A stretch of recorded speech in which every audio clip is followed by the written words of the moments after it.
রাসূলুল্লাহ সাল্লাল্লাহু আলাইহি ওয়াসাল্লামের বেতের নামাজ এবং হানাফি মাযহাবের বেতের নামাজের মধ্যে ফারাক। মূলত কথা হানাফি রাহিমাহুল্লাহ যেভাবে বেতের নামাজ পড়তেন আর রাসূলুল্লাহ ইসলাম যেভাবে বেতের নামাজ পড়তেন, এই ২ এর মধ্যে কোনো ফারাক আছে কিনা? নাকি দুটি একই? এই বিষয়টি ইনশাআল্লাহ আলোচনা করব। ১ম এ আমাদের মনে রাখতে হবে নবী মুহাম্মদ সাল্লাল্লাহু আলাইহি ওয়াসাল্লাম বেতের নামাজ একেক সময় একেক ধরনের পড়তেন। একেক ধরন বলতে মানে একেক রাকাত পড়তেন। যেমন অনেক সময় রাসূলুল্লাহ ইসলাম ১ রাকাত বেতের নামাজ পড়তেন। আবার অনেক সময় ৩ রাকাত পড়তেন। আবার অনেক সময় ৫ রাকাত পড়তেন।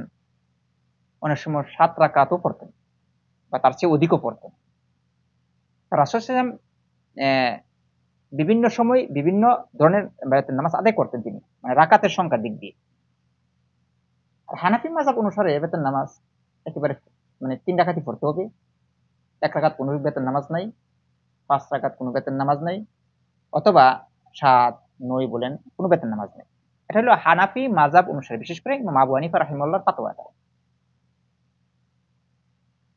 তবে গুরুত্বপূর্ণ বিষয় যে হানাফিরা যেভাবে বেতের নামাজ আদায় করে এবং রাসূল সাল্লাল্লাহু আলাইহি ওয়াসাল্লাম কিভাবে বেতের নামাজ আদায় করেছিল এর মধ্যে কোনো ফারাক আছে কিনা? অনেক ফারাক আছে। ১ম হলো হানাফিরা কিভাবে বেতের নামাজ আদায় করে? হানাফিরা যদি ৩ রাকাত বেতের নামাজ আদায় করে ২ রাকাত পরে তারা বসে যায় তাশাহুদের জন্য। তারপর ১ রাকাতের মধ্যে সে উঠে আবার আলহামদু সূরা পাঠ করেন। তারপর আরেকটা সূরা মিলান, তারপর উল্টা তাকবীর দেন। তারপর হলো কি ১ রাকাত সম্পূর্ণ করে নামাজটা শেষ করে দোয়া কুনুত করে। এটা মূলত হানাফিদের বেতের নামাজ। কিন্তু রাসূল সাল্লাল্লাহু আলাইহি ওয়াসাল্লাম এইভাবে যেমন উল্টা তাকবীর দেওয়া, যেমন আছে ২ রাকাত পরে তাশাহুদের জন্য বসা, এটা রাসূল করতেন না। দালিল কি? দালিল হলো রাসূল সাল্লাল্লাহু আলাইহি ওয়াসাল্লাম বলেছেন যে, "আল ওইত্রু লাইসা কাল মাগরিবি।" রাসূল সাল্লাল্লাহু আলাইহি ওয়াসাল্লাম বলেন যে, "বেতের নামাজ মাগরিবের মতো নয়।" তাহলে রাসূল সাল্লাল্লাহু আলাইহি ওয়াসাল্লাম এটাই মানে স্পষ্ট করে দিয়েছেন যে, রাসূল সাল্লাল্লাহু আলাইহি ওয়াসাল্লাম বেতের নামাজ মাগরিবের মতো না। মাগরিব যেভাবে পড়ে সেভাবে পড়া যাবে না।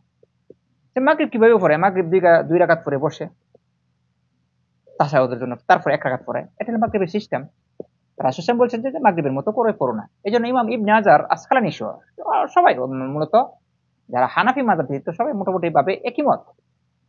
যে ২ রাকাত পড়ে তাশাহুদের জন্য বসা যাবে না। যদি কেউ পড়তে চায় তাহলে একসাথে ৩ রাকাত পড়তে হবে। যেভাবে রাসূল সাল্লাল্লাহু আলাইহি ওয়াসাল্লাম পড়েছেন। রাসূল সাল্লাল্লাহু আলাইহি ওয়াসাল্লাম কিভাবে পড়েছেন? রাসূল সাল্লাল্লাহু আলাইহি ওয়াসাল্লাম এভাবে পড়েছেন। ১ম ২ রাকাত পড়ে তিনি সালাম ফিরিয়ে দিতেন। ২ রাকাতের মধ্যে তারপর ১ রাকাত আদায় করতেন। আলাদাভাবে ১ রাকাত আদায় করতেন। এই সর্বমোট হলো ৩ রাকাত যদি ৩ রাকাতের নিয়ত করে।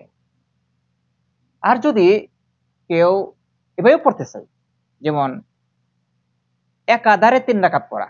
যেরকম ১ম রাকাত পড়ল, তারপর ২য় রাকাত পড়ল, ২য় রাকাতের মধ্যে তাশাহুদের জন্য বসা যাবে না। তারপর মানে সরাসরি উঠে যাবে। ৩য় রাকাতের মধ্যে উঠে গিয়ে সূরা আল-হামদ সূরা পাঠ করবে। আরেকটা সূরা মিলাবে। মিলিয়ে আল্লাহু আকবার বলে রুকুতে যাবে। রুকু থেকে আবার সামি আল্লাহু লিমান বলে রুকু থেকে উঠবে। এখানে কেউ যদি দোয়া কুনুত পড়তে চায়, পড়তে পারবে। কেউ যদি নাও পড়ে কোনো সমস্যা নাই। ফলে ভালো। কেউ যদি পড়ে সমস্যা নেই। মাঝে, মাঝে পড়বে, মাঝে, মাঝে ছেড়ে দিবে। এভাবে নবী মুহাম্মদ সাল্লাল্লাহু আলাইহি ওয়াসাল্লাম ৩ রাকাত বেতের নামাজ আদায় করতেন। এজন্য রাসূল সাল্লাল্লাহু আলাইহি ওয়াসাল্লামের বেতের নামাজ আর হানাফি মাযহাবের বা ইমাম আবু হানিফার বেতের নামাজের মধ্যে মোটামুটিভাবে অনেক ফারাক আছে এবং রাসূল সাল্লাল্লাহু আলাইহি ওয়াসাল্লাম হানাফি মাযহাব অনুসারে যেভাবে বেতের নামাজ পড়ে অথবা হানাফি রাহিমাহুল্লাহ যেভাবে বেতের নামাজ পড়েছেন, এভাবে বেতের নামাজ পড়তে রাসূল সাল্লাল্লাহু আলাইহি ওয়াসাল্লাম নিষেধ করেছেন। আল্লাহু আ'লাম।